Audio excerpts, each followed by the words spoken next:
On that on that sketch of parademons, I like the ink effect you're doing on the metal part. That's Like, not too much. no, like that. What is it? It's like almost like a vibrating brush. Not vibrating, but like a staggered brush. Yeah, it's a dry brush is the name of the brush, but it's not very dry-y. It's patterned. Yeah, but I like it. It works for what you're trying to do. Yeah, I've been looking for good brushes. I want that sort of... I want a brush that'll give me a fairly solid stroke until I get to the end, and then it sort of... You can sort of see the bristles as it tapers off. Mm-hmm. But I haven't found that. I know they exist because every fucking buddy uses them. But isn't that just a setting? Found it. Isn't that like a pressure setting, not necessarily the brush? No, that's a brush. It's a brush that's designed to be like that. I can probably fuck around with one of the ones I got, Right. But you know, that's a waste of time. I think we're gonna have internet issues again. Oh, really? You're sounding okay so far. Yeah, you locked up a little bit, but I don't know. Last week was the first episode that I released that I didn't even listen to again before putting it out there. So I don't even know how bad it sounded as far as like our internet and all that. Yeah. So I was running a little late. And as you can tell today, I'm prepared with notes. I got notes on notes, but I haven't brushed my teeth. I haven't combed my hair. Notes on what? Just everything. But I didn't comb my hair, haven't brushed my teeth. I'm in my jammies. You're looking like a young Kris Kringle. Why? Because of the beard? The beard, the red shirt. You got a Christmas decoration behind you. Yeah, I put shit up. I don't understand what the tree is up in the corner over here. Oh, wow. It's like as soon as I took down the Halloween decorations, I got the tree out. And I fucking hate Christmas and I hate decorating, but that's a 2020 thing, yo. Yeah, I just want to sit in the dark next to the tree and drink at night. Yeah, I never. Maybe it's because I was so depressed at the end of last year, before I even knew COVID was going to be a thing, that I never even took my tree down last year. I took the bulb, I took the ornaments off, but I left the lit tree up in the living room. So whenever I want, I can just go plug in the lit Christmas tree all year. Huh. Yeah. It's a benefit of having a fake tree that only takes up because it's only like a 4-foot tree. I have a small tree. Yeah. Yeah. I've got the fake tree up. I do miss live trees. I do miss that. I miss the smell and the sappy fingers. Mm-hmm. I mean, I've got other ways to get sappy fingers, but I can't replicate the smell of a live Christmas tree. But cats are new. I have 2 cats now. Can't have a real tree. One of the fuckers pulled the star off of the top of the tree by pulling on the cord that it's plugged into. Mm-hmm. And the bottom... one half of the side of the bottom half of the tree is ornamentless now because of the cats. Yeah, cats are the best. So, I never had that problem. I had a cat for 16 years before I kicked the bucket. She was never interested in the Christmas tree. I can see one of them climbing around back there now. But these sons of bitches. Yeah. Yeah, our tree is the same, even though I only got a small tree because my love for the holidays is very small. We also can't hang shit from the bottom rung of the tree because the cats will you'll just be broken ornaments everywhere. It's a mess. So I've got like smallish pet fencing that I'm thinking about putting around the tree, both to keep them out and the kids out from under the tree. Right, but they're still a cat. You don't think your cat has a 2-foot vertical leap? I don't think they understand the straight up and down. They jump onto things to climb things. But they're not leapers is what you're saying. Right, yeah. The idea that you can jump over something, I don't think has ever occurred to them.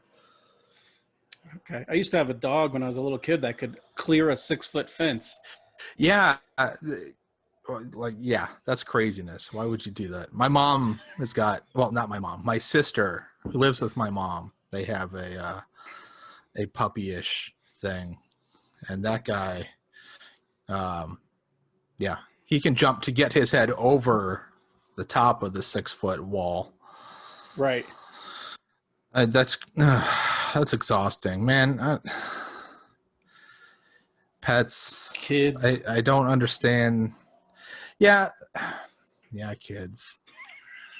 When kids happen, you have to keep them.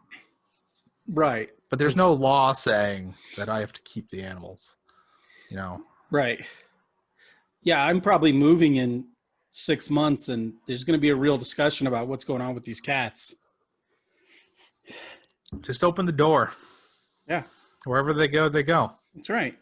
Hey, born to be wild, right? They're just free creatures. That's they don't right. care. They if don't you care love about something, us set anyways. it free. You just Right. love the cat so much. You I love the left cats them so in the much. woods. Right. I want them to live their best lives ever for the 30 minutes they survive in the wild. They're going to be like, this is so cool. And then they're going to meet a coyote. But then the coyote's going to be like, this is so cool. So see, I'm doing two great things all at once. It's the circle of life. What are you going to do? I'm glad I get to talk to you today because it's International Men's Day. Oh, is that still a thing? Yeah. The thing I see going around on Twitter most of all is it's the day people ask for on International Women's Day. But apparently there's always been an International Men's Day. Oh, I thought every day was International Men's Day. Yeah, 364 days a year is International Men's Day, except for leap year. Then we get that extra bonus 365. But yeah, International Men's Day, which seems pointless. But I'm celebrating by drinking beer in the middle of the afternoon. So are you. I saw what you cracked, but why don't you tell our Audible only supporters what you're drinking? I've got Santan's Moon Juice Galactic IPA, not the grapefruit. Just the regular. Which shares the same can, right? It's a different color, but it's got the same art and everything. I think it's a different robot spaceman on the grapefruit. Oh, maybe. I could be wrong. Yeah, I think they should send me some so I can investigate. Yeah, Matt would know. Matt can leave a comment where we don't have, oh man, that Discord is going to make noise this whole conversation. Let me turn it Anyway, off. yeah, this is, I'm sure I've had it on the show before. Yeah, I'm pretty sure. I'm not going to do anything. I had it on the Hangout that we hung out at. Post-election. A couple of weeks ago, yeah. Right. Yeah, local brewer, Santan Brewing, IPA 7.3 or the... Yeah, it's stats. It's a standard. It's so common now in Arizona. You can buy bombers of it at like Circle K and shit. Yeah, it's fine. It's totally fine. It's an IPA. It does what an IPA should do. Yes. It checks the boxes. It does the job. All right. So because I'm obsessed with finding stouts or porters, because I'm a dummy, because I just chugged a Four Peaks Golden Lager, and it's fine. I should just stick to like light beers because that's really what I like.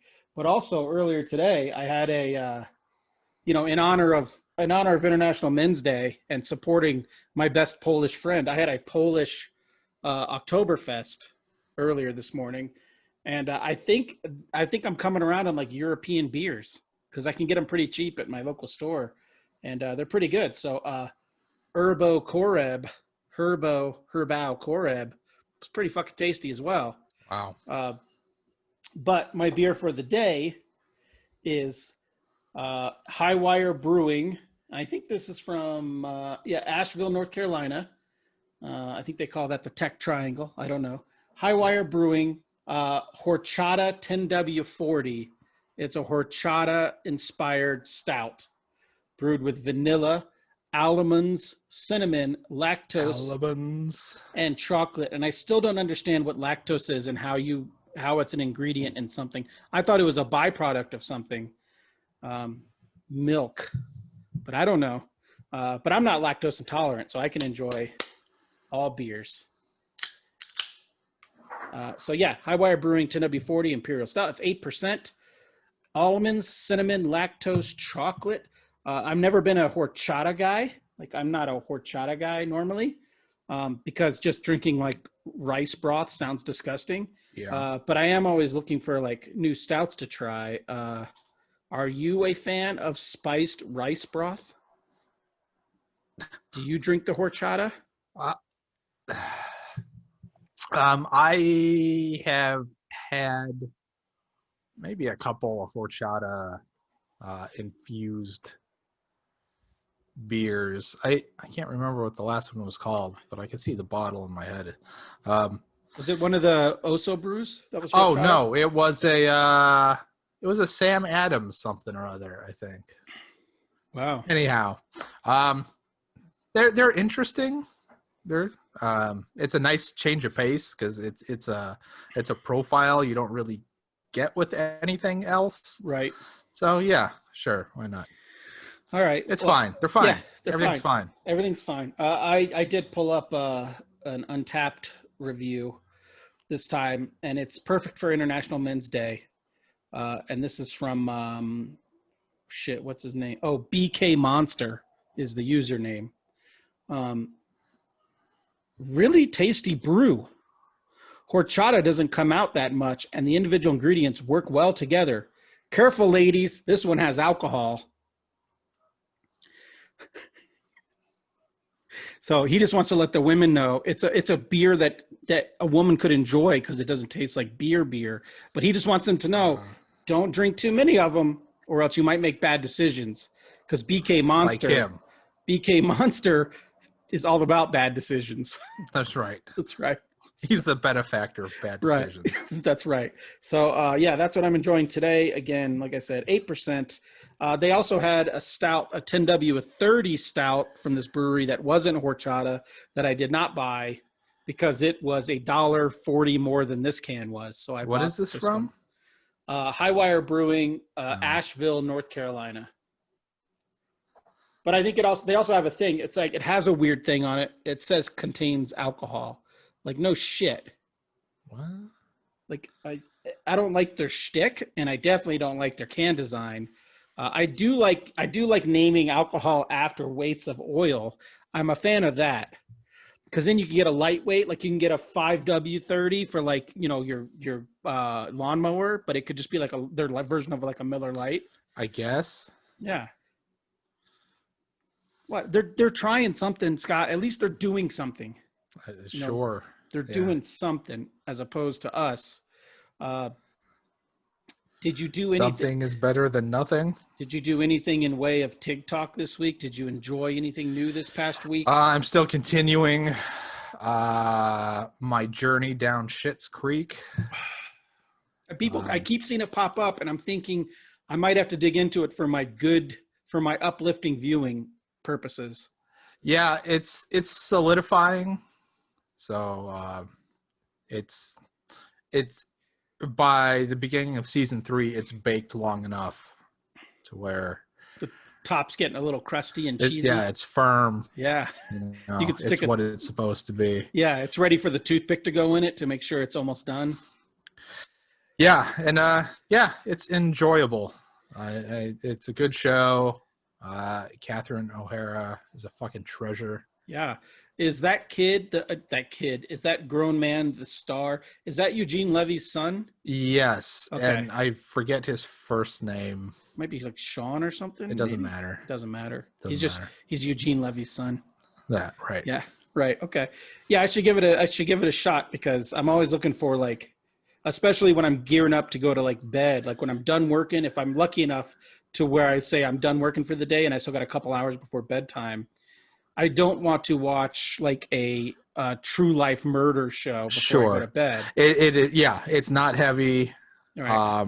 It's a pop original, so sure. I'll just watch it on Netflix.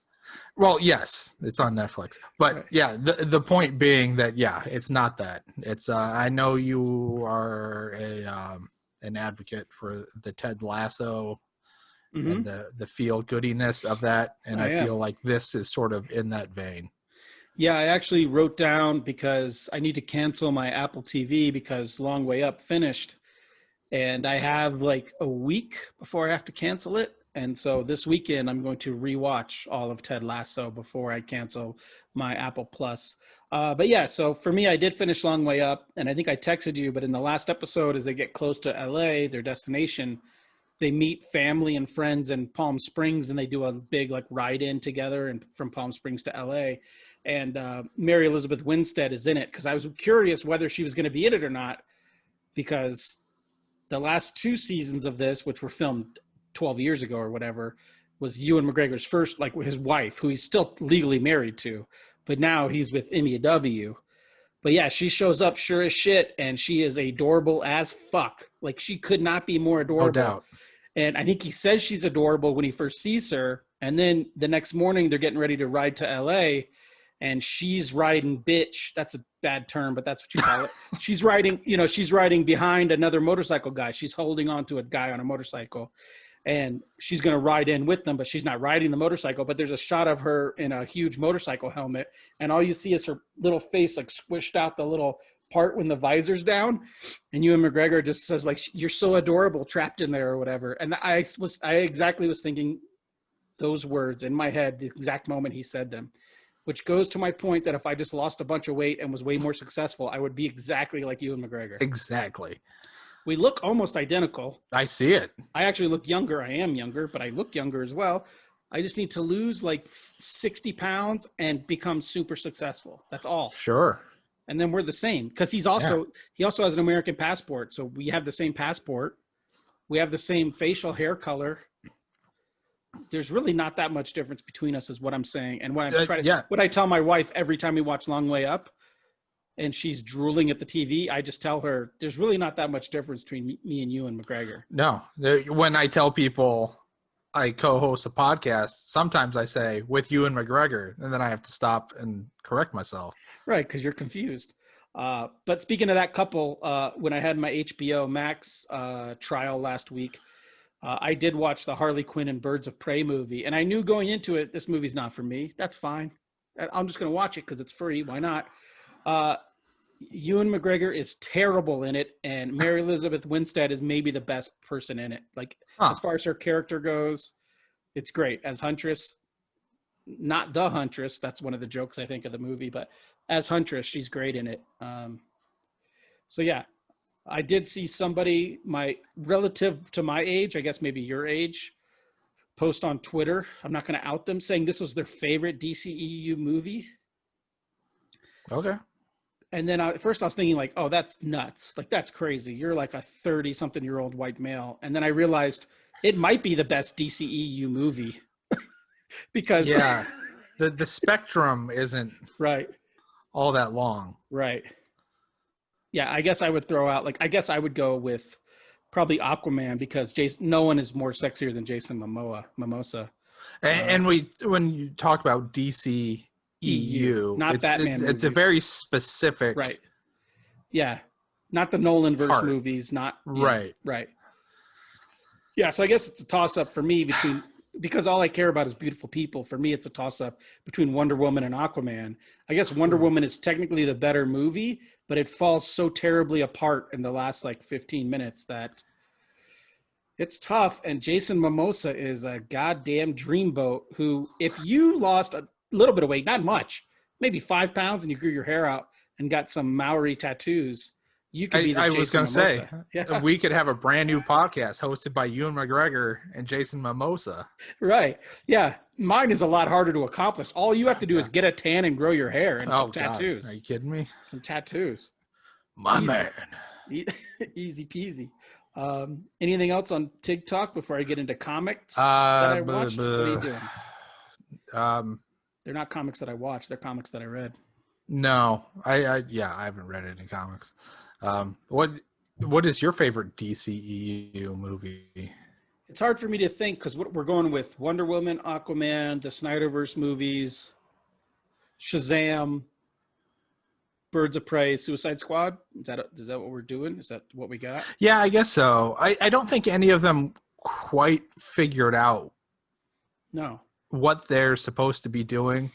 I think probably Shazam and Aquaman came the closest.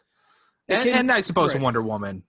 Yeah, I personally, I would honestly, I would say Wonder Woman is my favorite because to me, it held together so well until Lupin became like a shitty villain at the end. And then it just became Yeah, a it turned shitty into DC. just a CG nightmare Right. at But the end. before the Wait, CG Nightmare, it was a good movie. It was charming as oh, shit up until okay. then. I don't know about a good movie. It it was competent in a way that the other ones weren't. I think it gets a bit of a pass Uh-oh, International for Men's Day. being Wonder Woman. You can't talk like this on I International Men's know. Day. But I Well, have to be objective, I guess and I this is the think one that's true. day. This is the one day you can talk like that. I guess it's the one day men can be men without fear of repercussion. Um, But you can't say yeah, you can't say I Shazam. got Shazam's a no. I train got wreck. problems with Shazam. Aquaman is only charming. That's it. Aquaman. I feel like the entire movie was a CG nightmare. Yeah. But I understood what it was, that it was an Aquaman movie, and I feel like it leaned into the goofiness of it. Right. Um, Yeah, an Aquaman movie where a big chunk of it takes place in the desert. yeah, I imagine they had to ADR the line of Patrick Wilson, like rising into the air and saying, "Call me Ocean Master," because everybody on fucking set was just laughing their balls off. Yeah, it's like a closed set. Like if they have to do a nude scene, they close the set to everyone but like the cinematographer and the director. They probably had to do that for that line. And then even more so, the director probably had to leave the room. Yeah. Yeah, bonkers, just bonkers. Bonkers. Yeah. But Gun to your head. Which one would you watch right now? but kudos to them for, in those three movies, knowing what kind of movie they were making and making that kind of movie. Yeah. Rather than the Snyderverse stuff Right. that is just so tone deaf and joyless. It's just, it hurts to watch. You know, you've changed my mind because I just posed the question to you that you ignored. But gun to your head, which one would you watch? I guess that means what's your favorite? I would watch Aquaman. If someone forced me to watch one of those like 7 or 8 movies right now, I would put on Aquaman because I think Black Manta's great. I think Jason Momoa's great. And it's just fun and I don't have to think about it. And it doesn't try to be more than what it is. I don't think Jason Momoa's great. No, he looks great. Jesus. But then he says things, and he's not The Rock where he looks great, but he's also like super charismatic. Oh, I disagree. Oh, he's not Rock level. No, nobody's there. I disagree. Maybe it's the hair. So I cannot wait for that Black Adam movie, just Yeah, like the rest of the country, just I clamoring for Black Adam. I guess I'm like I guess I'm prejudiced against bald people because give me mimosa all day. Yeah, can you imagine the Black Adam movie? Zachary Levi on screen with The Rock? Are you kidding me? Yeah, I can imagine when they write that script, they're going to be like, okay, in the first 5 minutes, Captain Marvel gets captured, and then we're gonna go to Black Adam's story, and then at the end of the movie, Black Adam will rescue Captain Marvel. Like, there's going to be so little Zachary Levi in the Shazam. Zachary Levi he's going to melt from the charisma being radiated off of The Rock. But yeah. He was terrible in Shazam, by the way. He's one of the worst parts of that movie. You would think just using logic, the sequel would be called Shazam and Black Adam, but you know it's going to be called Black Adam and Shazam, right? Because they're not fucking idiots. Yeah, Zachary Levi is. I didn't see him in Marvelous Miss Maisel. He's good. Well, he served a purpose because it's like International Men's Day, and I don't have to watch that. This is the one day of the year you don't have to watch Marvelous Mrs. Maisel. He didn't try. He was doing a caricature of a kid, It's like any other actor would have spent like a month with this kid, just sort of bumming around, because you can't go the other way. I can't expect the child actor to mimic the adult actor That's that and their future. portrayal on screen. Right. I mean, and also it doesn't make sense because he's supposed to be a fucking kid. He's not Right. supposed to be 35. And Zachary Levi didn't even try. He was no Tom Hanks. I did not believe that inside he was Right. 14. Yeah, an easy way to solve that kind of problem is to set up the kid with like a nervous tick or something that he does, so that when Zachary Levi is Shazam or Captain Marvel, he could do the same thing. You know? That's a great shortcut. Right. Like have the kid like pull on his ears when he's nervous, and then when Captain Marvel can't do shit, can't fly because he's a dipshit, maybe he pulls on his ears because he's nervous. Yeah, there was too much of that too. There was too much of, oh, I've got powers. Let's try them out and test them. They Right. spent like an hour of that movie with him Yeah. just trying things with his powers. Yeah, let's set that Ugh. montage to a Smash Mouth song. Yeah, that's 30 seconds. Yeah. But even that, like a full-grown Captain Marvel, his powers are in him. He shouldn't have to use his powers. The funnier thing would be he tries to fly and he finds himself in fucking outer space, because he shouldn't have to learn to fly. It should be in him. I do appreciate the scene in the movie, though, where they buy beer and they actually drink the beer, even though they spit it out. Because even in 2018 or whatever, when that came out, I can totally see that as a scene that they just would not include because people would get all upset about it.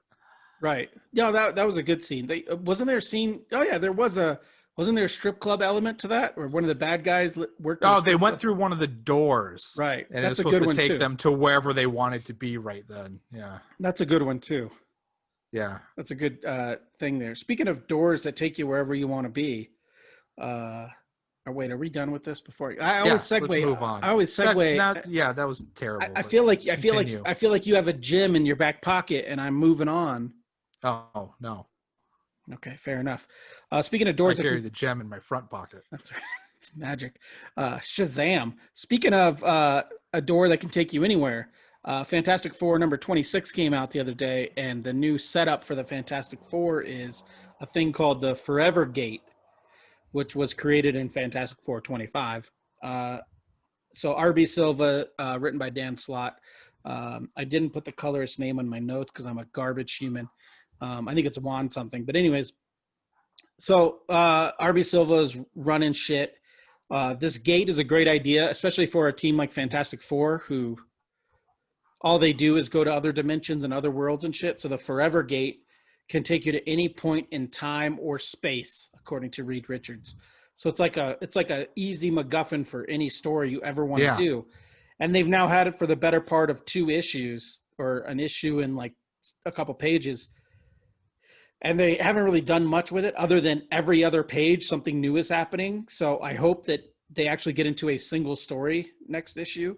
But well, obviously it's going to fall into the wrong hands. Right. Well, it can't be moved, so it's got to be taken. So I like the idea that one of them has to guard it at all times. Like they're having shifts. Who's in charge of the Forever Gate at this point? Who's watching it? I like this thing because it's stationary. It's like mounted to where it would be interesting, if since it's stationary and you can only travel to points in time where that thing would also be. Like you'd have to do the math, and like this gate would be at this point in space on September 23rd, 1883 at 3:00. And so I can go there, but there's an assassination attempt I have to foil on September 26th. So now I got to bum around for a couple of weeks and just wait. Yeah, they haven't really worked with the time part of it. It's the space and dimensional part of it that they've really investigated so far. Sure. But R.B. Silva's great. As I mentioned a couple of weeks ago, or maybe I guess it'd be 4 episodes ago when issue 25 came out, I love the idea of the Fantastic Four. They've just never had a run that I've adored before. And I need to go back and revisit the Mike Ringo runs with Mark Waid. I think it was Mark Waid. I need to go back and revisit those because I wasn't really reading comics at that time. But I would love for this to be like a science-based sort of superhero book, and it's getting there. I just want them to. I want them to get away from the let's cram all this stuff into all these issues. Like they're settling debts. This whole issue, like every page or every 2 pages, is a different scene doing something else, and it just seems to blow right past uh, like you know that comic book Power Pack. You've heard of the comic book Power Pack? Yes. So apparently the Power Kids were missing out in some dimension in space somewhere, and so the parents come and ask the Fantastic Four, like, what did you do with our kids? You left them out there in fucking wherever. And then, you know, the thing is like, we're going to do our best, you know, reads on it. And then the next page, literally the next page, they're like, we did it. They're back. But they never even showed the Power Kids. They were all in silhouette. The whole reunion was all in silhouette. So it's like, I don't know if they're not, because there's a new Power Pack book coming out. So maybe designs weren't in, or I don't know what was up. It just struck me as like weird storytelling. But again, I'm not one to knock it because it is the only comic I bought this week and I adored it. But as I bought this comic, Corey at Cab said, do you want one of these like free Marvel things? It's called Stormbreakers. So Marvel used to have a feature where they featured new artists and they called it Young Guns. Like these are our 2016 Marvel Young Guns, and they'd feature like a handful of artists. So now they're called Stormbreakers. So I don't know if it's because they have older artists or because they don't want to use the word guns in the title, but now they're called Stormbreakers. Whatever. That doesn't make sense either. Just call them, come up with something better. Stormbreakers doesn't make any sense, but it's free. It's a Stormbreakers, essentially sketchbook, where it's a comic that promotes like 8 Marvel artists that Marvel wants to promote. And it's like an interview with them, a little sketch, like a 1-page sketchbook with them. Oh, that's interesting. It's kind of neat. Yeah. I mean, RB Silva was in it. Pat Gleason was in it. So that's why, I mean, Pat Gleason did so much work for DC. You can't say he's an up and coming guy. But didn't he do a lot of work for DC? Who was that? Pat Gleason. Oh yeah. He was on Yeah, Superman, Super Sons. Batman and Robin. Yeah. Super Sons. No. No. Oh, okay. Well, anyways, so he's now on it because he's drawing some Spider-Man book or something. He was the original artist on Young Justice, the Bendis Young Oh, Justice. okay. That's what it was. Okay. But yeah, interesting. Do you think this is an indication of the swing? Well, maybe, except when they were talking to RB Silva, he kept referring to his run on Fantastic Four as this arc. I'm happy with this arc. I'm love doing this arc, which makes me think like, oh shit, he's off after like 4 or 5 issues. It's not going to be a 12-issue run or something. So that bums me out. But I do like that they're promoting artists. I mean, they're promoting a lot. Like I said, a huge swath of artists. It's pretty cool. The only thing that bummed me out about it, and it's hard to get bummed out about something that was given to you for free, that is a free product, is all the questions. They had like a Q&A with every artist, but it's the same like 8 questions or whatever for every person, and none of them are art specific, and none of them are comic art specific. It's all like who's your favorite character, what's your favorite book, what kind of music do you like. It's like a teen beat for comic artists. Well, that's understandable. Yeah, a little bum though. Like I would like to see a question like, what do you think what's your thought process, this sort of thing.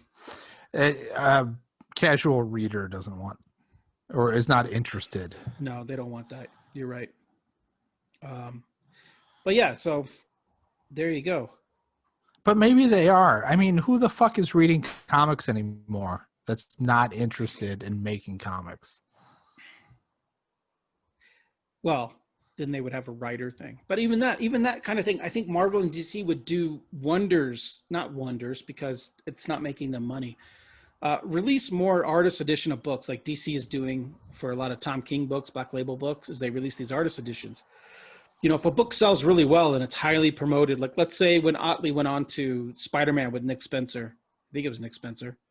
Yeah. Whatever. When they launched that book and it launched to wide acclaim, maybe release an issue that has the full script and then the full thing of pencils, you know, and then a full, well, just so because people want to be writers, they want to be artists. Show these kids how it's done. Show them the steps. Yeah, I suppose there's an audience for that. I mean, you can make it supplemental material in the trade. Yeah, I don't know. I don't know. I don't buy anything, and I don't know that I would be moved to buy something like that. Right. No, I wouldn't buy it, but maybe a kid in college, I mean, you obviously wouldn't print as many copies, but I don't know, make it like a special order thing. I don't know. But I mean, if that's what you're trying to do, if you're releasing a sketchbook like this to try to, what you're doing is really promoting your book because they're featuring every book they're on. So like RB Silva, they're featuring Right. Fantastic Four. So I mean, that makes sense. But you know, I don't think the industry's shifting to artist friendly yet. But this is a very positive step in that direction, and I'm happy for Yeah, it. it sounds like it may be the start of something. Yeah, could be. And then my last TIG show note is going back to throwback to last week's episode. I did watch the first 3 or 4 episodes of Fargo season 4, and I will say in this one, Timothy Oliphant is clean shaven, and he's not as easy to look at as he is when he's Cobb Vanth, because he is like That's a bummer. He is like a 52-year-old white man who, when they're clean shaven and he has a short cropped hair, he's not near. Like my wife was like, "Oh my God, is that him?" And I said, "Yeah, that's him." And she's like, "Holy shit!" But talking to someone who's severely overweight, he's still. I mean, I'm not saying he's ugly, but he's not Cobb Vanth. I mean, Jesus Christ. No, he is a slender man. Yes. Yeah, I think that's another thing. This character, maybe or whatever, I think he's made to be a little bigger. Maybe it's the clothes he's wearing, because he's a U.S. Marshal, but he's a Mormon U.S. Marshal in 1950. Well, like I suspect a lot of things on that program that Caricatures. Yes, for comedic effect. So yeah, he's a fun character. He's just not. You're not gonna, if you get a boner for Raylan Givens in Fargo season 4, you get weird boners. Well, I mean, good for him for being an actor. Yeah. Yeah. Don't be, don't be Vince Vaughn. I mean, he's really stretching because he's a U.S. Marshal, so he's really stretching his skills. But at least he's not the same U.S. Marshal. Yes. Well, good for him for right.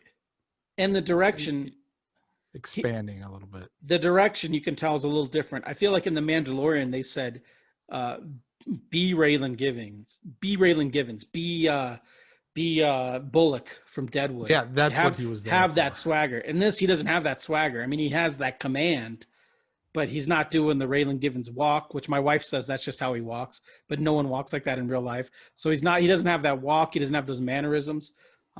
So yeah, I'm 4 episodes in. I will say it's not. It might be on par with season 3 of Fargo. It's not on par with season 2 of Fargo. But there is a nurse character that kind of does it for me in a weird way. Good. I'm happy. You all can watch that and do it for yourself. All right. Anything else on TikTok? I mean, I've talked for 35 fucking minutes. Nothing else? No, I guess that's the end. Okay. So I guess I'll preface this by saying if you don't want to hear liberal hippie bullshit, you might want to wrap it up now. Oh, trigger warning. Trigger warning, right? Well, we no longer have a sponsor for the show, so we don't have to break for a sponsor's ad anymore in the middle. So there's no chance for people to just quit. They just have to quit. So just quit if you don't want to hear some bullshit. Yeah. If you're a pussy, go ahead and turn it off. Yeah. I do have to pee, but I'm going to ride this out because I'm a pro. There's no topic there's kind of a topic this week. Not really a topic this week, sort of. I don't know how to phrase it. So I guess reaching out. I don't know. Giving someone a reach around. I don't know how to phrase this. It's definitely not that. No, you felt the need, because you're a sadomasochist. For speed. You felt the need to reach out to better your own personal, I guess, like for your own personal reasons, and to make yourself feel good about being a human. You felt the need. God damn it. I don't understand. I guess there's no way to quit that. I can't disconnect from the internet. So sorry about that. You felt the need to reach out to people who didn't think like you reached outside of your echo chamber this past week or 2 weeks. And I guess I'm interested in that. So I guess Sure. my first question then is, and by interested, I mean kind of interested, because I think the other way. Not that I believe in living in an echo chamber, but I'm much more militant in my thoughts. Why did you feel the need to reach out to other people who think differently than you as far as the recent election went? What were you hoping to get out by reaching out to Trump voters? What were you hoping to get out of this interaction? Because that's what you did. I guess I never phrased that correctly, but that's what you did. I was hoping to defeat the sense that they're all just idiots. That everybody's just racist. That's not a word. Racist, fascist, just imbecile. I think it is a word. I think you made up a word there, mixed between Racist? between a racist and a fascist. They're racist. I had replied to a Jeff Flake tweet. What was it? Jeff Flake had retweeted Dr. Kelly Ward's tweet about the March for Trump. And he said the Republican Party can have a bright future in Arizona if we accept that the election was not, quote, stolen. The president lost. If we move beyond conspiracy theories and debate issues again, the country will benefit, and so will our party. And I have to agree. I know people give Flake a lot of shit, and so do I, for because he's a flake. Bailing. Right. Coward. Rather, I see two points. I see the argument that he left when he could have stayed on the inside and fought the good fight. And I also see the side of he knew which way the wind was blowing and wasn't going to be party to the insanity that was about to ensue. Right, but that thinking is he did it to protect himself. He didn't want a lost election on his docket, so when he runs again, you can say that, else. Sure. So it was self-preservation because he wanted to. I guess. Right. I mean, but even if he stays and loses, then he's still out.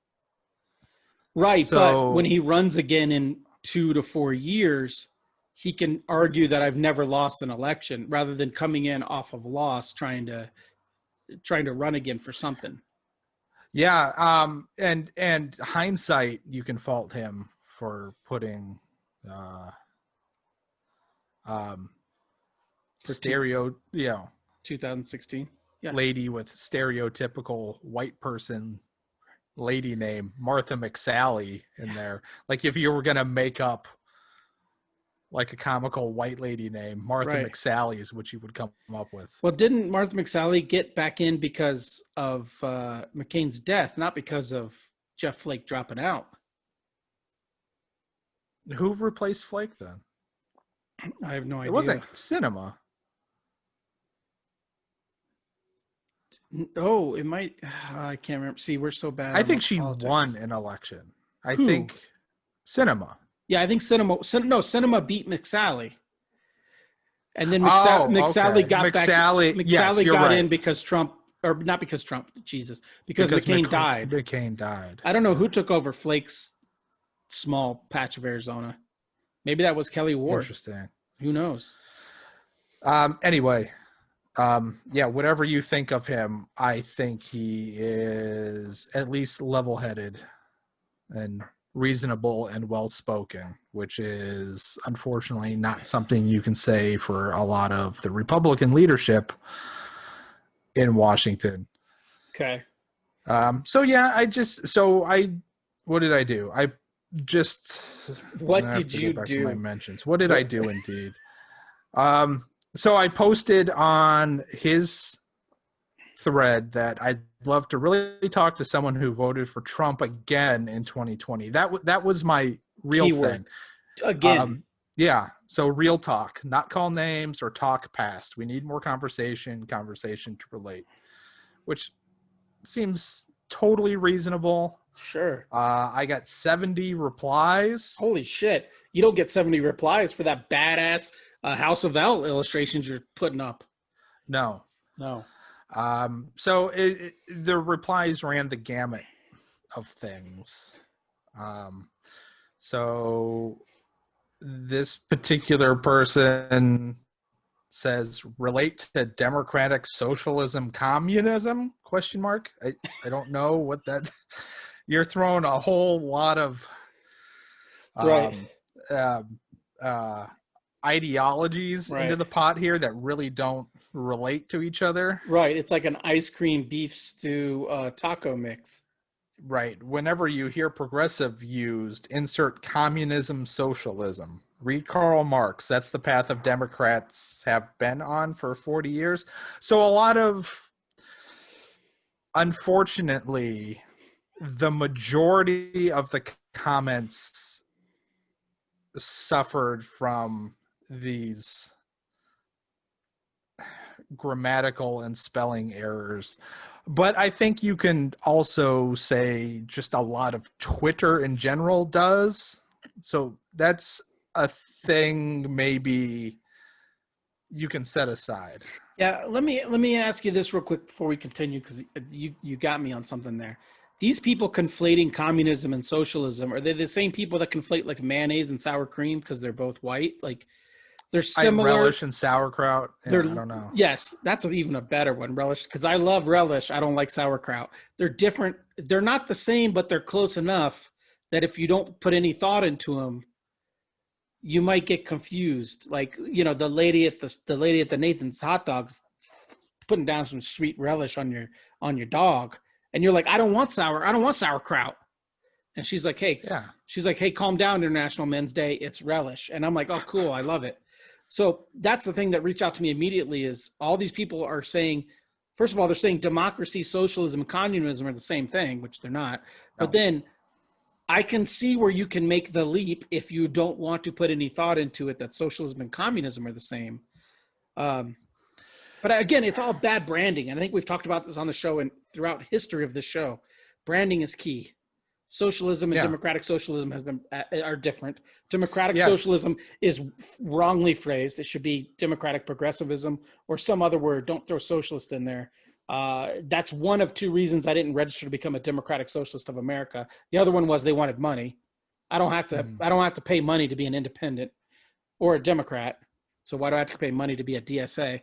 But it's branding. The message is wrong. And so there's a big messaging issue. Right. Okay. So how did this interaction, I assume there was some positivity to this interaction. Otherwise, why are we talking about it? Right. Well, yeah. So maybe a quarter of respondents were liberals telling me that this is a lost cause. Sure. Trying to steer me back. Right. But that doesn't help that's not what you wanted. No, that's it. I indicated to people that chimed in with that's part of the problem, honestly. Yeah. So I guess if you're unwilling and you're willing to paint a large swath of people with a broad brush, and criticize them for doing so when you're doing the same thing, that's a disingenuous argument, and people need to understand that. Okay. And unfortunately, there's a cat in your shot.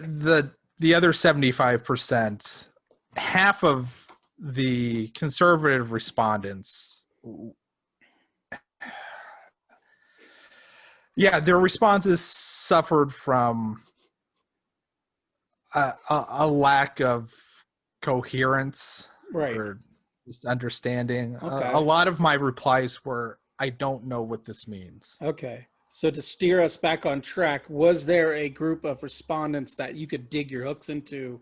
And there were a handful of conservative responses that I had a pretty healthy dialogue with, and I appreciated that. Now, is this DMs or are these just ats?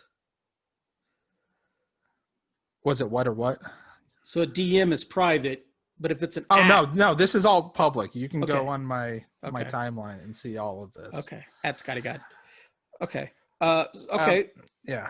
So tell us about that. How did that how did that go? And did you get even a hint? Because it would be shocking if it went the way, if you got out of it what you wanted to get out of it, I would be astounded. But did you get something out of it? I so I got the reaffirmation that it is possible. Okay. That this is not an effort made in vain. Okay. We can do this. There are people that want to have the conversation, that invite the conversation. They are in the minority, and that's a problem. Yes. I got down to the end of my replies, and I'm to the warning there that the rest of the replies might show offensive comments. That's just me calling you a fuckhead. And it's weird because I click on that thinking it's going to be bad, but I don't know what they're terming as offensive comments. It's just more of the same. I think it's like it's all just nonsense. This one lady, I think it's a lady, Shauna's in her handle. Her first comment to my thingy do was that he lies. He just wants to virtue signal that he's open-minded. And we ended up having a conversation, I don't know, 15, 20 tweets long. So by the end, I had convinced her that no, that I'm not lying. I'm not a bot. So she was saying you're lying. I thought you meant like right. Biden. She was attacking Biden. that I'm lying. I'm not being truthful. Right. It's a trap of some sort. I don't know what the interpretation was. Right. Okay. But so that was nice. I got a couple of followers out of it from people I was discussing with. Sure. I expect to lose them the first time I retweet a Trump tweet with a middle finger emojicon. Right. Or if you retweet the tweet to lead to this episode, although they'll probably be happy. Right. At Shauna, something was mentioned. So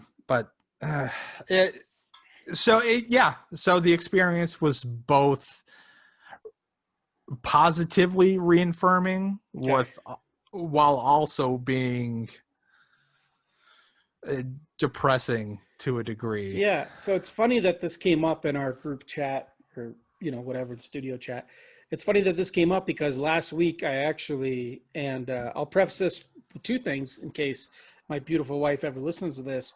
We hardly ever fight, and we did fight this past weekend about this exact topic, which is why as soon as you mentioned it, I was like, oh, we should talk about this. So let me apologize to my wife for being I would like to know more about this. Fucking nutso the other night, Saturday night, I think it was. But it basically I had been drinking all day, and the topic of bridging the gap came about, which is kind of what we're talking about now, reach across the aisle. Let's try to all get along so that we can govern, right? And I was adamant for hours as I drank beers, Portuguese lagers. I was adamant about the fact that they're all garbage humans, and we should do what Obama should have done and just run them over as soon as we can because we're better than them and whatever. And I realized that's the wrong way to think about this.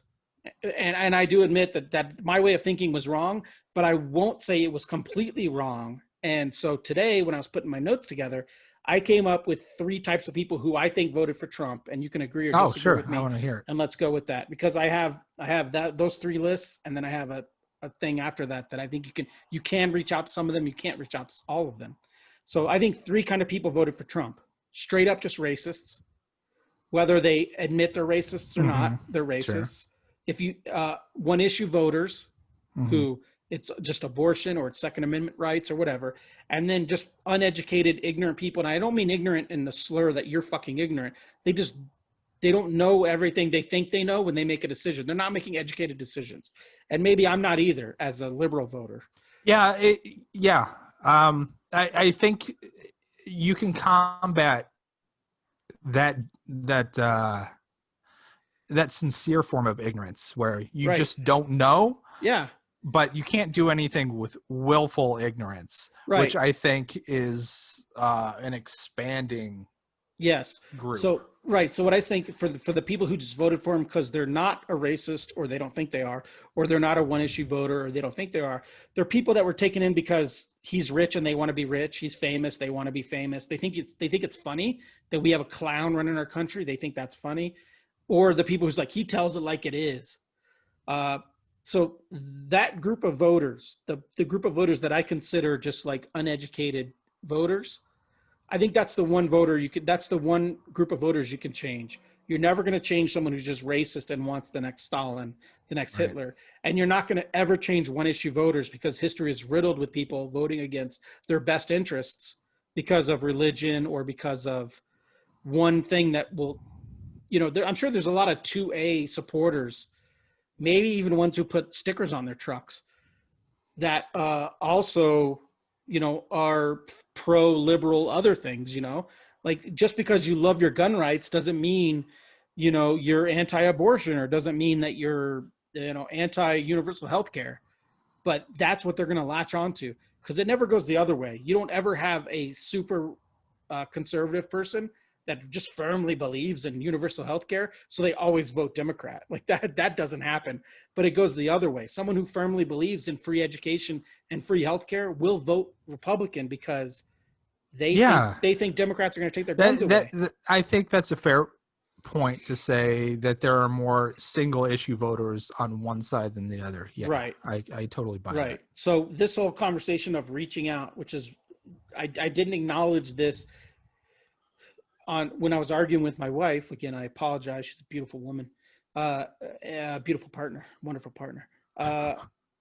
I didn't talk about this third group that you can, if you sat and talked to them and they told you like, oh, I don't like this about the liberals. And then you're like, well, actually it's this, like your taxes aren't going to go up. Like you're confused because you think taxes are going to go up. Your taxes aren't going to go up. Let me Right. explain it to you. So that's the one group of people you can actually reach out to because you can't change vote. You can't chase racism. Agreed. And you can't change ingrained like religious beliefs or, they were saying the reason Biden lost Miami-Dade or didn't win Miami-Dade by as much as he should have was because they turned his commercials into pro-socialism, pro-communist commercials. And a lot of that base left Cuba because of communism. So you're never going to change those voters' minds because they might have come over on a raft. They might have had horrible lives. Their parents might have been murdered for thinking a certain way. So anytime the word socialism or communism brought up, it's off the table. They're going the other way. You can't change that. You can't change anti-abortion. You can't change someone's opinion on abortion. I don't think that's possible. Whatever your opinion is, I don't think it can be swayed. But you can sway. I Sway guess. voters who are willing to be educated. So you can sway these uneducated voters that I wrote ignorant, but let's not call them that. Let's just say they're just caught up in their world. They're caught up. They're spun up. This is what I want. This is what I think is good. I'm a small business owner, and this one thing might cause me more taxes. But just educate them that, like, yeah, you're going to pay more in business taxes, but less in healthcare, less in employment taxes. It's going to balance out. Those people you can sway if you educate them. And I think another thing that helped Biden this personal election is we didn't so much elect a liberal president because I don't think we did. It was a mandate against Trump, not a mandate for Biden.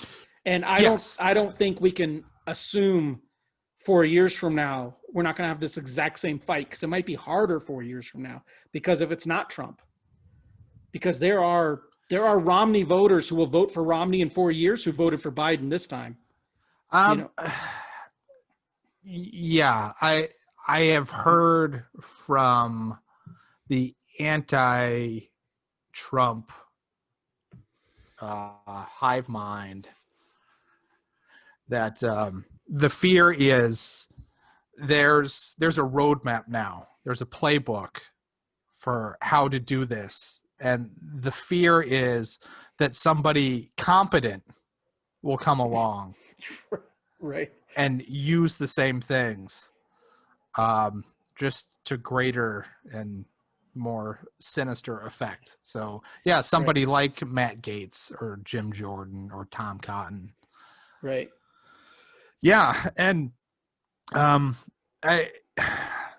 so it as much as I sort of stand on my soapbox and say I don't believe 73 million Americans are racists. I believe that the pushback and the demonization that Trump and his enablers have gotten, I don't think is near enough. I don't think Democratic leadership has made enough noise.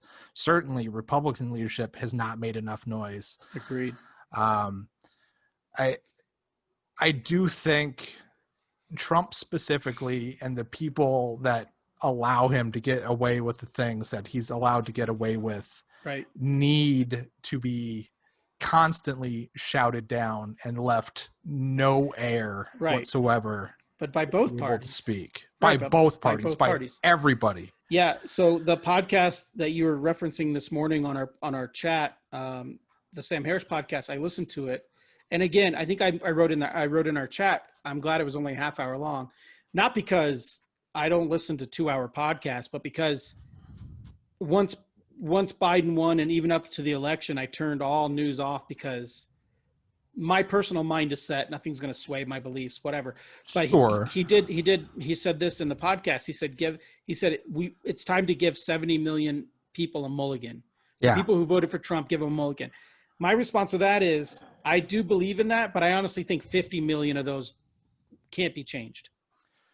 Yeah, I don't know that it's that high. I think you're fooling yourself if you think if you just talk to every Trump voter, you could change their vote. And I think it's way more than 2/3 because it's just, I don't know. I don't know the number, but I don't think the answer is give everyone a pass because, as my knuckle tattoos before I die, they're going to say, never forget, never forgive. You give them a pass and that's how Trump comes to power. We bailed out banks. We bailed out automotive industries. We bailed out all these people. And it was a president that I voted for that did all that. But when you constantly bail people out and never hold them accountable, you get Trump. You get these people who have no but what's the alternative though? Let it fail. Let these banks fail. Let these. No, I'm talking about 2/3 of Trump voters. What's the alternative? They're always going to. We can't. Right, but they're always going to be in the minority. Put them on an island. We can't collect them and go put them on an island where they can just govern themselves. Not a physical island. They're neighbors. We have to live with people. So I don't. Not a physical way island. Forward? Yeah, you don't acknowledge their insane beliefs. We don't acknowledge flat earthers as a real fucking policy. Yeah, and that's so don't acknowledge their beliefs. Don't even give whatever they think. Once it goes past some bullshit insane thing where they think a child pornography ring is being run out of a basement of a pizza parlor, they're written off forever. You never engage with them. Yeah, and I that is the sensible way to react to that. Except now you have a group of 50 to 70 million people that do think that way, that are just waiting for somebody to say, yeah, I feel that way too, and if you put me in the White House, we'll fix it. Right, but what we got to do is, first of all, change. There's so much stuff we got to do that this president's not going to do. And when I mean this president, I mean president-elect. But one thing is you get rid of this wouldn't be a thing if electoral college did not exist. If we had an election that had 8 million more Americans vote for one party than the other, I think it would be easier to accept the outcome of that election because people know numbers. People know 58%, they know 50%, they know 52, whatever. Like, this giving, and sorry to any listeners of ours in Arkansas, giving Arkansas and New York State equal weight is, first of all, the population is not the same. Second of all, culture is not the same. Second of all, agriculture is not the same. Like, it's not equal weight. It's, and to give everyone this biased sense of representation, which is not real in 2020, all we're doing is prolonging the inevitable. And, you know, it's time we moved on as a culture and grown-ups jump into the conversation and say, no, this is what we're doing because it's the right thing to do to progress as a people. Yeah. I would love to talk to somebody more knowledgeable and Wait, than me? to be able to understand Impossible. why the Electoral College is still a thing. Yes, right. I wouldn't. It doesn't. I just. It's perplexing. The idea that minority rule would be acceptable is strange. I get the idea of the minority having a voice, Yes, but if they wanted to have as much a voice as the majority, then they should be the majority. right. And for the last 4 years and for 6 of the last 7 Republican presidents, it's been a minority rule. If I have enough money for 1 pint of ice cream and 3 people say they want chocolate and 2 people say they want vanilla, I'm not going to buy the vanilla just to make 2 people happy. Right. It doesn't. So yes, it is something that needs to be addressed. Because what is the statistic? How many presidents in the last however many have been elected by Electoral College and not by popular vote? Well, it's a shocking number. Well, I don't know that, but I know as far as the Republicans go, 6 of the last 7 Republican presidents were elected with the minority of the popular vote. So go all the way back to like Reagan. That's insane. I think Reagan's second term might have been the last popular vote win for a Republican. Well, yeah. Reagan's second term was a fucking curb stomp. Yeah. Oh my God. Yeah. It's maddening.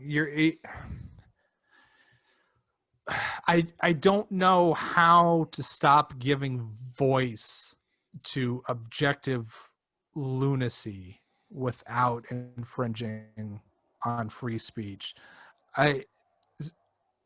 Outlets like Newsmax and OAN and to a large degree Fox, and you could even go the other way. I think a lot of MSNBC is just left-wing Right. talking points. But something needs to happen. Like Sam Harris said, he had this whole analogy about the captain on an airplane saying there might be a bomb on board. We don't know who brought it on. We don't know where it is. And you knowing that statement is erroneous and just flat out wrong, right? There needs to be some sort of accountability. Right. And there's not. I don't know if you listened to his other episode, the 8-minute one, where he finally understood why people responded to Trump. That he's like, he's like Jesus, but instead of saying, "Give me your poor and you're disenfranchised," he's the grab him by the pussy Jesus. He's he tells you once you immigrants are rapists and murderers Jesus. He gives everybody, he gives assholes a safe space to be assholes. Yeah. Okay, so after all of your personal study and personal struggles, what's your final thought on your experiment. What's your thought? Because again, I guess I can see how people consider liberals elitists. And when you look at the electoral map, it reinforces that thought. Yeah. But also, I am a little, and I'm literally not the person who should be elitist in anything, but I do kind of buy into the philosophy of we're evolving as a race, and we're evolving as a people, and some people you got to leave behind. Some people will never evolve to starting their own fires, or evolve to wearing clothes, or evolve to walking upright on 2 feet. Like to me, it's an evolution. To me, it's an evolution thing. And I just think it's weird that it's happening, but it's also not an evolution thing. It is all of this is because we've talked about this. I'm getting a little fired up now. Part of this is we had the audacity to elect a black president 12 years ago, and we're paying for it now. I don't deny that. So that part, that same part of me is like, fuck them. If they're not one of those people that I think you can change their mind if you talk to them, then I immediately think they don't matter. If you're a racist and you're voting for Trump because you're a racist, in my opinion, you don't matter. Nothing you say to me is worthwhile. I don't care about you. And if you're a single issue voter that votes against your own best interests because you can't let go of one thing in your life because it's a 2,000-year-old book that's telling you not to let go of it, or because any other reason, like the debt relief thing that's going on in conversation right now. If you paid off your student debt, your student loans, and you don't think other people should get student loan relief, leave your ass in the dust. I don't care about you. Just take your win. You did it the right way. You're better than us. You paid off your student loan. Congratulations. But if you think we all need to suffer the way you suffered, you're a pile of shit. But that's the end of Ryan's soapbox corner. Scott. No, I think evolution in a few ways has a lot to do with it. The evolution of thought. I think everybody is a progressive. I think everybody wants their viewpoints to progress into the mainstream. So everybody's really a progressive. I think we should throw out the term progressive. It's what direction do you want to progress into is the conversation. Right. And it's the theory of evolution has a big part to do with it, because people who let religion play a significant role in their lives, I'm going to put my cards on the table and say that if you identify as religious, I consider your judgment to be impaired. Yes. Because I think it's a ridiculous proposition. Right. That doesn't hold water if you think about any of it for more than 30 seconds. But also, sorry, just let me jump in for 1 second before I forget. If you're dictating all of your decision based on one book of knowledge, that's a problem. That's a big problem. That's like me basing every decision on Harry Potter and the Order of the Phoenix, which is the X-Men of the Harry Potter universe. It is the best book in Harry Potter. It's like me saying well, that doesn't go along with my beliefs that, so-and-so shouldn't have been sacrificed. And it's the same thing.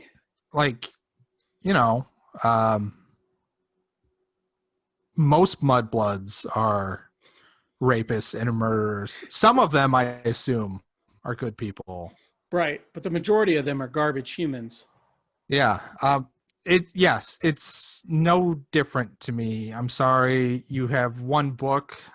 Right. One book of fiction that's more important. That tells you it's right. And then you ask them, how do you know the Bible is true? And they say, because the Bible says it's true. I guess we're done. The problem with that book of fiction, it's like holding up any other book of, and I realize we're offending a bunch of people right now by calling it a book of fiction. It is a book of fiction. So by holding up one book, at least my book of fiction that I worship was written by one person.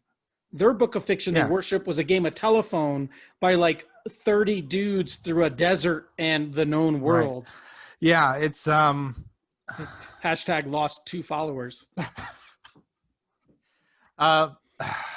Yeah, it's oh, I had a point that I was gonna make and then I lost it. Ron Weasley is your Jesus? That yeah, I would imagine in an honest poll, and the poll probably exists, that opponents of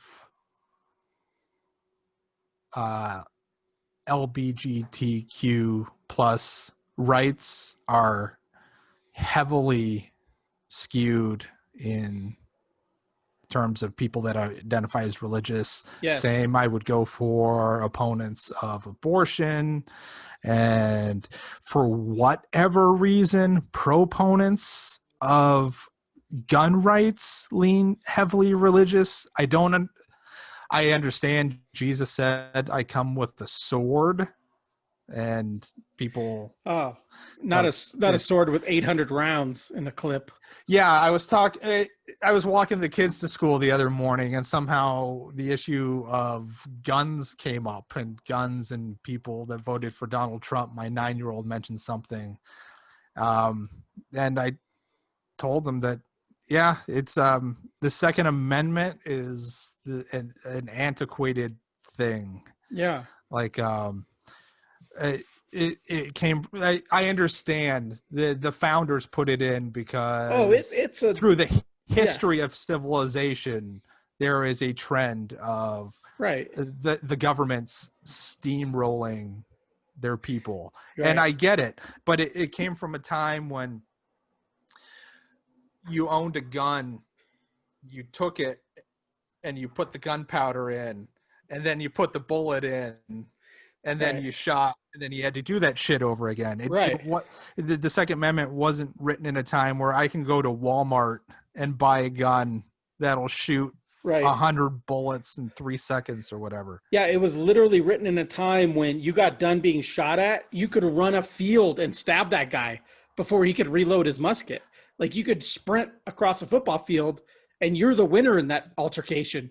Yeah. Because he's still doing this. Yeah. While you're jumping on him with a knife. Yeah. Right. Yeah. Now we just steamroll people with the Electoral College. Yeah. And so when I see these militia guys standing there in their body armor I don't care how many fucking guns you have on you, unless Joe Schmo is allowed to have a fucking aircraft carrier and a nuclear weapon in his basement. You're losing. What the fuck are you going to do if the U.S. military decides, you know what, I think we'd like to be in charge? That's it. That's it. Yeah, no matter how well stocked the HOA in Chandler, Arizona is, you're going to lose, motherfuckers. Like, it's not possible.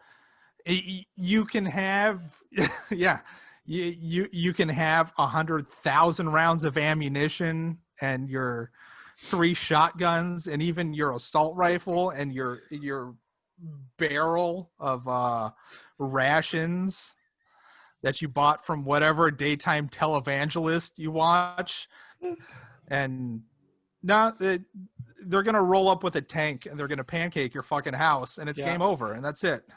Yeah. If every motherfucker that lives in this town in Idaho is a prepper and they're itching for a fight with the government, some fucking nerd in Virginia is going to sit there at a computer. He's going to drop a bomb from a goddamn drone and wipe that entire town off the fucking map. Yeah, they're going to be like, oh, we have 1,000 ammunitions with 8,000 rounds. We have all this. And then that nerd is going to push up his glasses and he's going to be like, I have a bunker buster that's going to come off a Boeing drone, and you're done. Like, you're done. Yeah. Yeah. Yeah. These fucking one issue voters and these 2A'ers, they support right-wing bullshit the way that I believe that, like, like Liefeld was the most exciting artist since Kirby. Like they have that same belief in themselves that I believe that Liefeld will live forever, and those early Liefeld comics are gems. New Mutants 87 is the best comic ever. You know, but again, someone's going to come in with like a Will Eisner graphic novel and bomb me to death. Like it's just it's fucking ridiculous. And I'm done with all my notes. Thank God I cleared them all. Yeah, It's total insanity. It's and I make it clear with everybody that asks me, the Second Amendment is not my thing. It is an antiquated piece of legislation. I understand that we can't eliminate guns. It's just not going to happen. There's something like 400 million guns in this country, something like that. Yeah. It's just not going to happen. I get it. Would I like all of them to be round up and shot into the sun? Absolutely. A gun isn't anything but an instrument of murder. It's not a tool. You know, you can use it for hunting, but what do you do to the things you're hunting? You know, I could get out a knife in my kitchen. I can murder somebody with it, but I can also make dinner, you know. I can beat somebody to death with a hammer or a baseball bat, but I can also hang shelves and play a game. That's the weird thing. So the argument that I think of in my head is when Homer buys a gun and he uses it to like open cans of beer. He like shoots it open and uses it he shoots off the TV to turn it off. That's what these motherfuckers want to do. That they want to make you think that it's not anything other than something designed to kill other living things. Yeah, like people who don't know me and only know me from my tweets and shit like that. I wouldn't say I'm anti 2A, but I think those dudes are fucking nuts. Don't get me wrong. But I don't think there's anything wrong with a household owning a hunting rifle and a household owning a pistol. I do think there's something wrong when a household owning more pistols than there are adult humans and more hunting rifles than there are adult humans. That becomes a problem. I was just in a situation not that long ago where we cleared someone's gun safe and there were 14 weapons in it and there was one adult male in the house. That's problematic. You know, like it's just if you're gonna hunt to kill to eat, I don't have a problem with that because I eat meat. You can't eat meat and say you have a problem with someone hunting if they eat what they hunt. And I don't mind pistol shooting, and I don't mind people who think they need. I don't agree with it. Sure, but if you think they're sport shooting, right? And if you think you need a pistol for home protection, I would never say you don't need that. I disagree with it because I think it creates a false sense of empowerment and a false sense of security personally, but I'm not against that. But I am against a family of 4. Let's just take your typical nuclear family, 2 adults. I am against them having 12 fucking guns. And I am against them having a gun that will just lay out 15 rounds in a scatter shot formation. I am against that. Yeah. So the idea of the good guy with a gun is a statistical myth.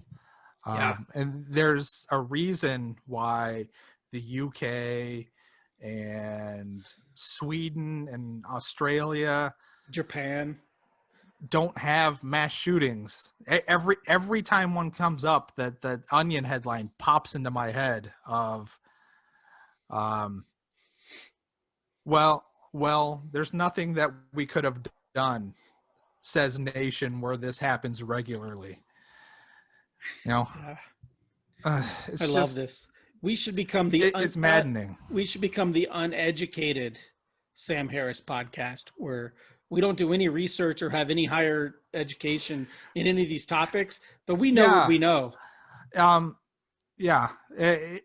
not dummies. If I knew anybody or had any time or willingness to talk to people, I would want to do a show where people with strong convictions about something would just try to convince me of whatever. You know, So we just try. Just tell me why the Second Amendment's a good idea.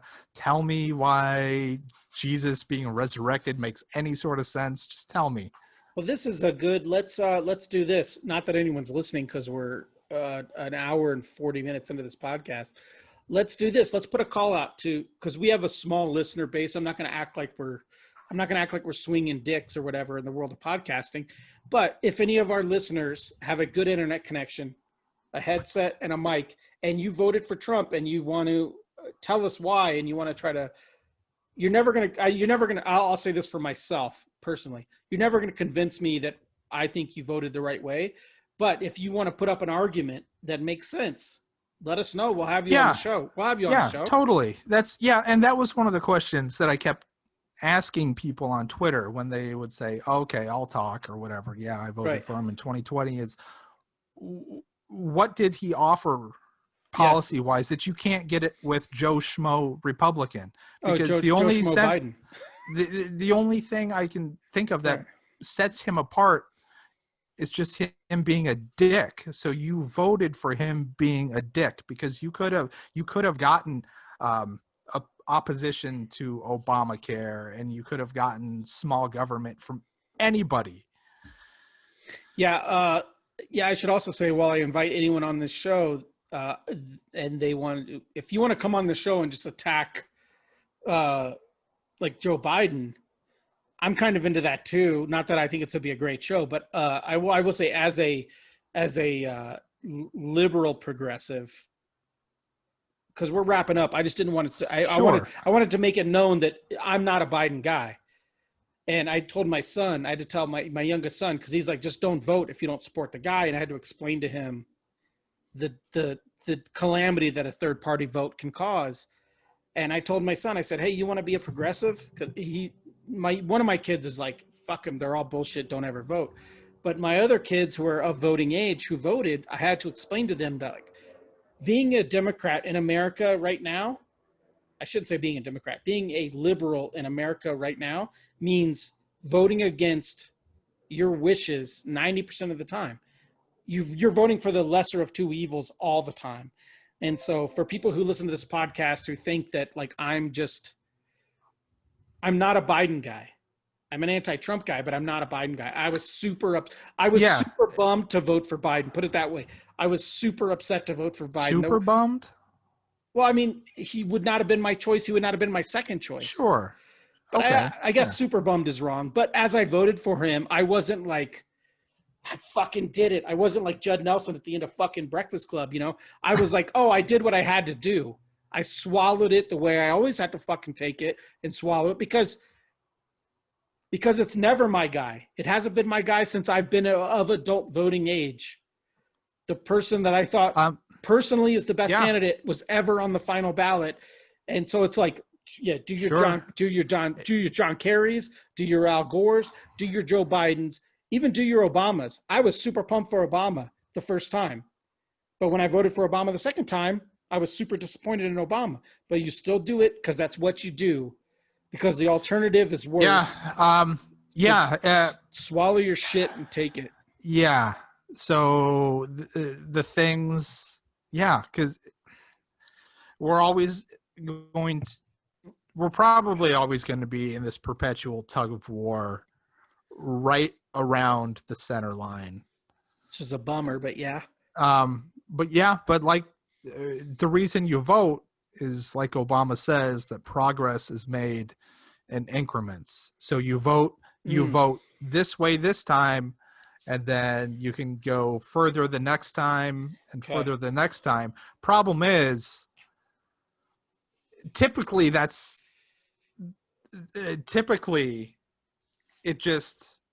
you're sort of just retracing steps back and forth. This time was more important and worse, because as unexcited as you are about Biden, it is one step in the right way. Unfortunately, Trump has moved 12 steps the other direction. Right. And that one step in the better direction doesn't feel like much. It doesn't look like much, but I'll also say, it is. I'll also say, you know how, like, when you're in an old house and you have the wooden steps, they're like big steps. They're normal steps. But then sometimes you go to like a monument or somewhere in Washington, D.C., and they're like little tiny steps. Biden is a baby marble step, in my opinion, back to normalcy.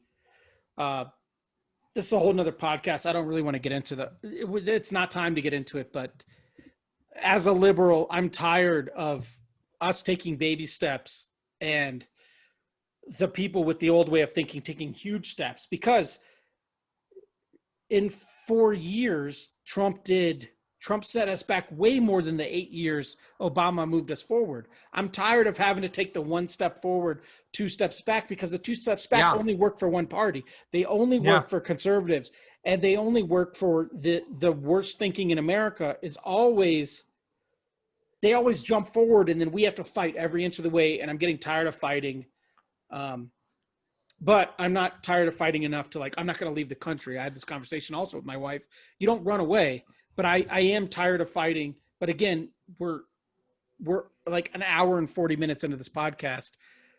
It's not time to jump off on that tangent, but let's put that in our back pocket because it's tiresome. Let's just say that. It's exhausting. It is exhausting. I agree. You know what else is exhausting? The Mandalorian on ESPN Plus. I actually, after watching the newest episode, which actually did, oh my God, we haven't talked about this. It actually did touch on the bigger overall story, so it was better than last episode. But when it ended, I immediately thought, like, I'm canceling this shit. And I just got what billed happened for it. Again? I just got billed for it today, so I didn't cancel it. But my kids love it because they can watch all their fucking Avengers movies and shit. They love it. Nothing happened. We're talking about Mando. Nothing happened on Mando. What? I don't. The bigger story what did happen? I don't remember what happened. The bigger story was Bosch, the guy from Bosch and Amazon Prime. You all should watch Bosch. Again, I'm not endorsing Amazon as a company because they're horrible, but Amazon Prime, the show Bosch, it's a great cop show. So Bosch was on Mando this episode as he ran that troop transport, whatever. And there was a scene where he talked to Gus. Oh, Gus. Yeah, remember him? Yeah. So he was on it. So they at least did that. And if you watched Star Wars Rebels, the character Starbuck played, that's a Starbuck from Battlestar Galactica, was in this episode, and she played a character that was from Star Wars Rebels. So if you're like a Star Wars geek, you loved this episode. If you're me, it's just more of the same. It's just more of the same. It is more of the same. I did not watch any of that expanded universe stuff. If it's not in the movies, then I don't know about it. But to the point of Gus Fring, while watching it, he came on as a hologram, and my wife was like, "Who is that?" Oh, she don't remember the Darksaber, yo. She forgot about the fucking Darksaber. You're not doing your job.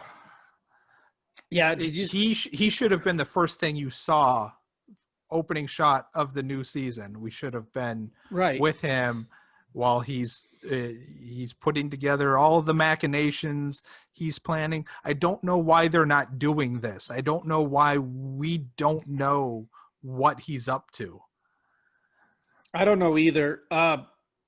Also, this is super nitpicky, as we do for this program, not this program. This is nitpicky as well, but for Mando, when you have land speeders, you assume you have any craft that can fly over anything on its bottom. So why are there boats in the Star Wars universe?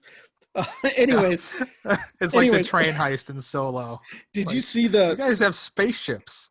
Did you see the tweet that was going around? I guess it's been going around since Friday, that when he landed, that Mon Calamari was wearing a sweater that was in a JCPenney's catalog. It's literally a JCPenney's knit sweater that he's wearing under his thing. Like, there's a side-by-side comparison. It's the same sweater. Now look I didn't investigate that tweet. I didn't Snopes that tweet out. I didn't personally investigate a JCPenney's catalog, but that Mon Calamari was wearing a sweater I think my wife owns in a galaxy far, far away a long time ago. I didn't notice. It is not nearly as egregious as a Starbucks cup on Game of Thrones or whatever. Speaking of egregious, last episode 2, we talked about those pods, right, where the spiders came out of. And I made a comment like, oh shit, they own the Aliens franchise. Maybe it's Aliens. This episode had a face hugger scene. What? Did you watch episode 3 of this season? The thing jumped out of Baby Yoda's soup and face hugged it. Oh, was this the thing at the end? No, when they got to Jesus Christ, I don't even think you watched it. There's the thing. There's a highly possible thing that we didn't watch the same episode, but there's a scene where they sat down to eat in the tavern when they get to the land of Mon Calamari.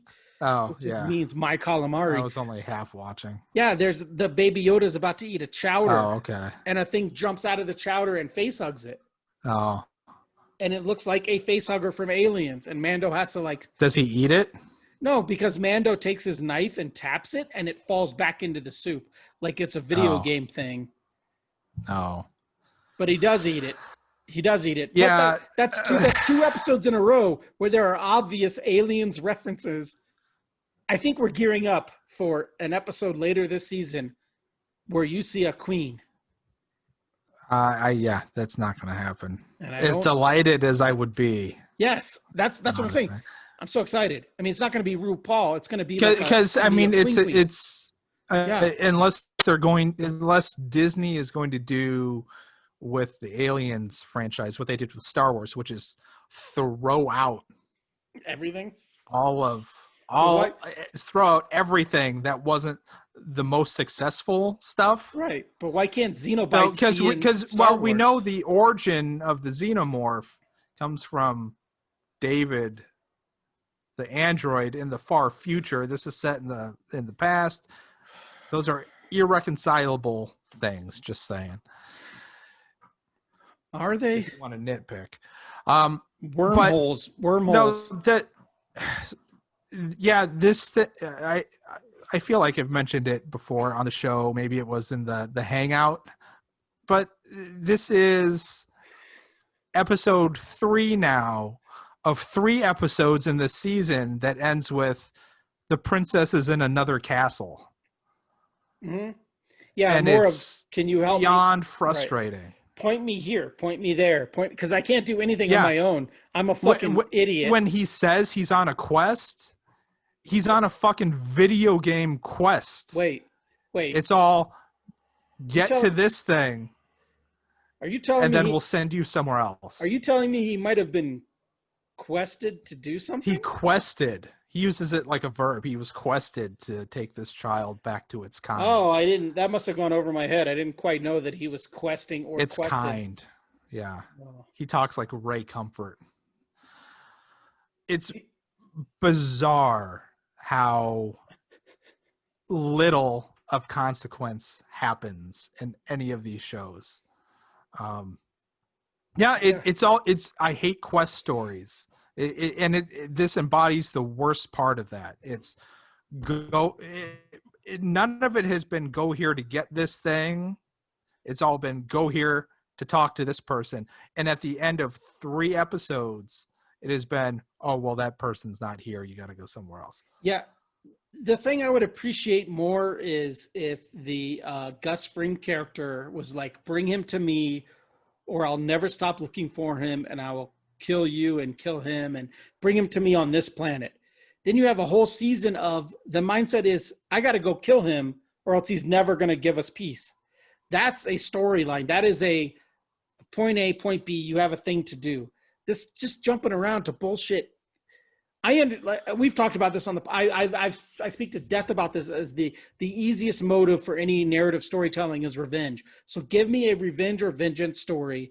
Do whatever bullshit you want to do around it. But I'm already sick of the. Where's this? How do I get to this? Who do I talk to get to this? My ship's falling apart. Can you fix my ship? I mean, his ship was in worse condition when he got it back than when he dropped it off. Like, I'm sick of it. I'm sick of all of it. I'll put it this way. Just The only thing that I enjoyed at all at one point in this episode, I actually had been like, that was cool. And it was when the fucking piece of shit baby Muppet got eaten. All this other stuff was happening, and Mando immediately dove in after him without consequence to everything else that was going on. That is the one thing that I thought was good storytelling, because that's his one goal in life, is to do this one thing.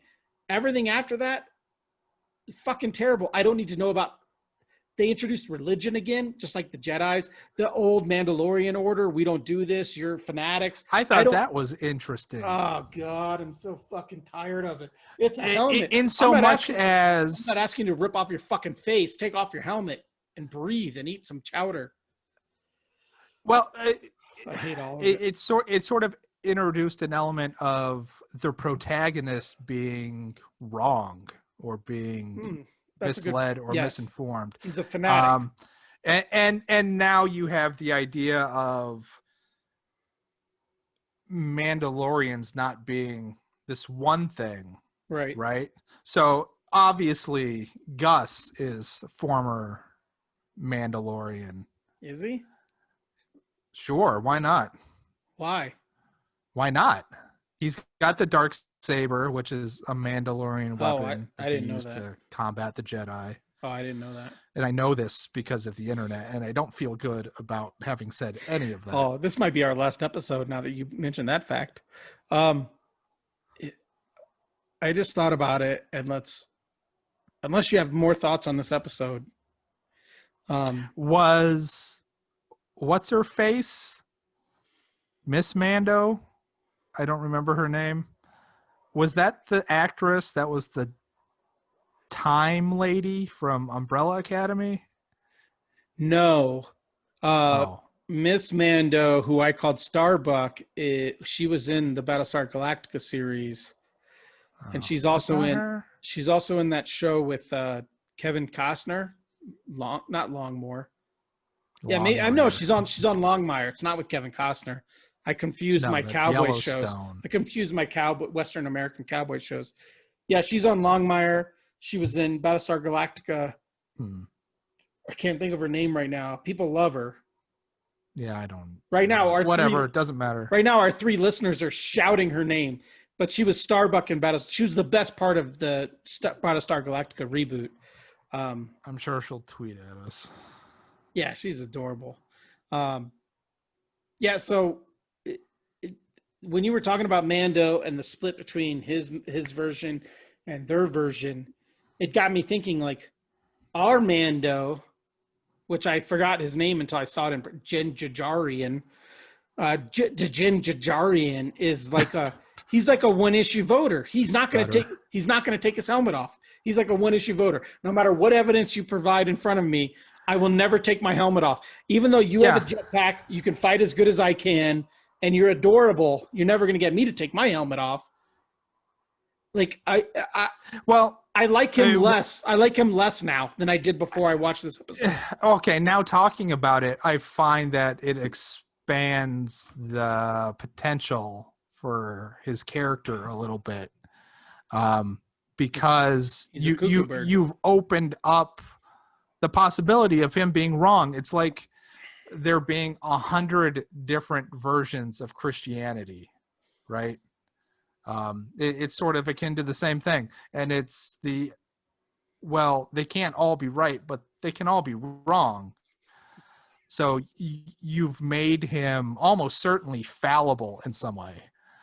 Okay. So however he wants to go about this is not going to be the best way. It's not the way.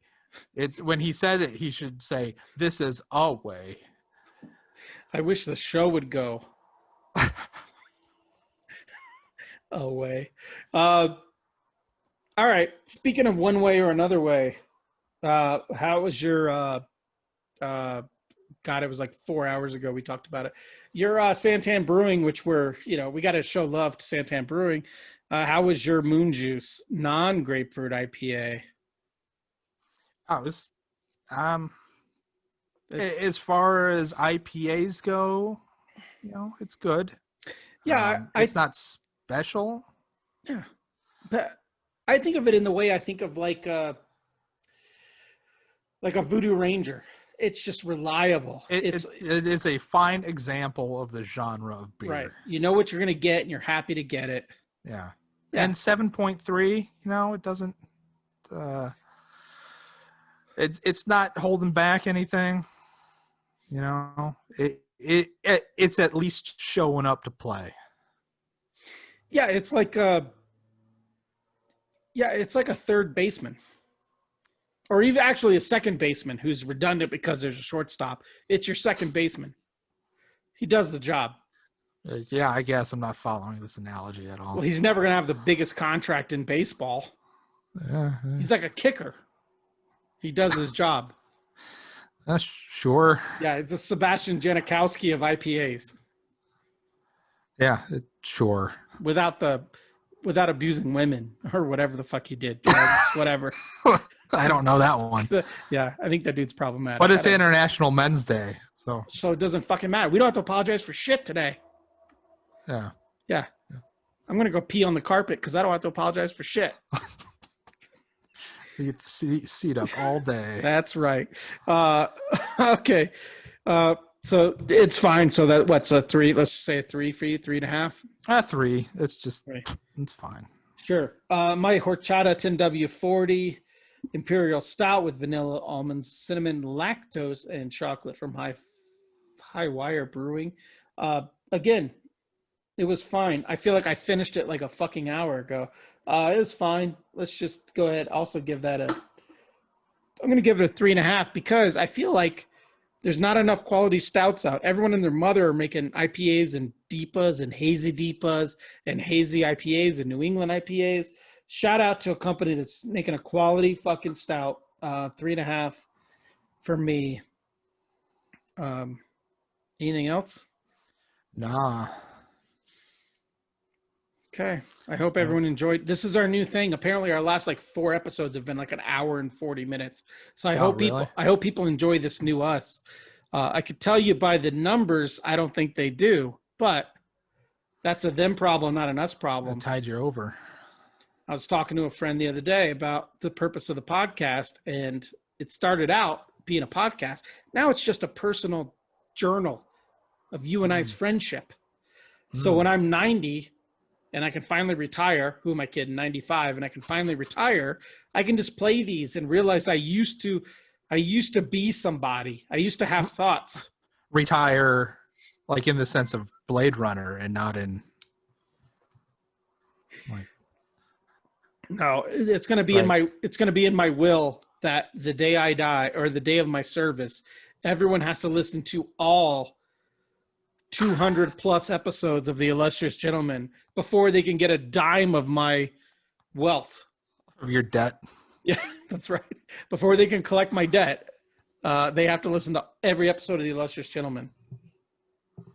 So, all right, Scott, do it. Do what you do. Yeah. Fuck off, us. Yay.